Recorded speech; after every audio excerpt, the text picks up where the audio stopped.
ABP साझा, जोश जज्बा जुनून।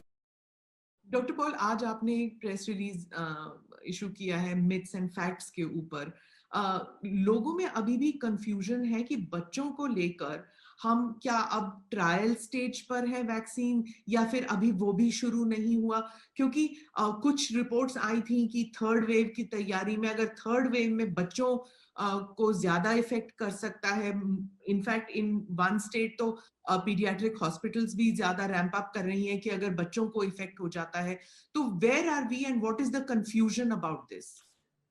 See, when any drug is discovered or any vaccine is discovered, typically first it is sorted out in adult population because you do not want to risk children with an untested technology. आप protect करते हो, बच्चों को protect करते हो, उनका growing brain होता है, ग्रोइंग बोन्स होती हैं, तो आप हमेशा अडल्ट पे आप आते हो, फिर धीरे धीरे यहाँ सेफ्टी हो गई तो फिर नीचे की उम्र पे आते हो। इसी तरह से प्रेग्नेंट वुमेन में आप ट्रायल नहीं करते जब तक कि safety becomes a very very very definite feature.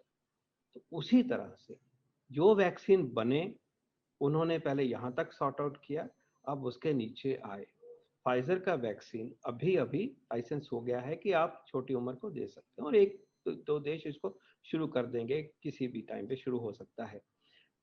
WHO ने अभी कोई रिकमेंडेशन नहीं दिया कि इन जनरल पीडियाट्रिक पॉपुलेशन को आप कवर करें। उसकी वजह यह है कि पीडियाट्रिक पॉपुलेशन में जब इलनेस होती है तो वो इलनेस वेरी वेरी माइल्ड होती है, हार्डली एनी डेथ होती है, नेग्लिजिबल डेथ होती है। तो अगर हम डेथ की पैराडाइम पे जाएं as a public health objective, so ये लोअर प्रायोरिटी पे चलता है और एसिम्टोमेटिक होता है, बच्चों को पता भी नहीं होता, लेकिन बच्चे इन्फेक्ट होते हैं और आज भी हो रहे हैं। अगर आप सीरो सर्वे पे जाएं दिसंबर जनवरी में, तो अडल्ट भी 22-24% अफेक्ट हुए थे और बच्चे भी 23-24% अफेक्ट हुए थे, उनमें इलनेस हो चुकी थी।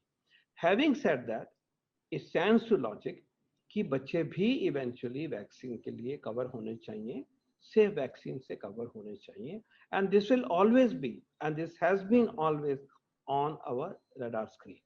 हमारा वैक्सीन कोवैक्सीन है, उन्होंने पीडियाट्रिक के ट्रायल को शुरुआत कर दी है, उनको परमिशन मिल गई है, any time they are going to start, and I think they are going all the way to 2 years of age in a systematic way, and those trials are on the anvil। बाहर भी कोई इतना बड़ा कोई और बहुत trial अभी नहीं हुए। ये प्रोग्रेस धीरे धीरे पीडियाट्रिक वैक्सीनेशन की तरफ धीरे धीरे बढ़ रही है। मुझे बताया गया है कि नोवावैक्स जो है उसका ट्रायल सीरम करना चाहेंगे बच्चों के लिए। इसी प्रकार यूं ही बाकी जो ट्रायल्स के नाम मैंने अभी लिए, जाइडस का कहा, चिनोवा का, बायोवी का कहा, as soon as they are stabilized for 18, now without waiting for even a gap of some time of implementation, they can go for a pediatric population because overall safety profiles are now much better understood।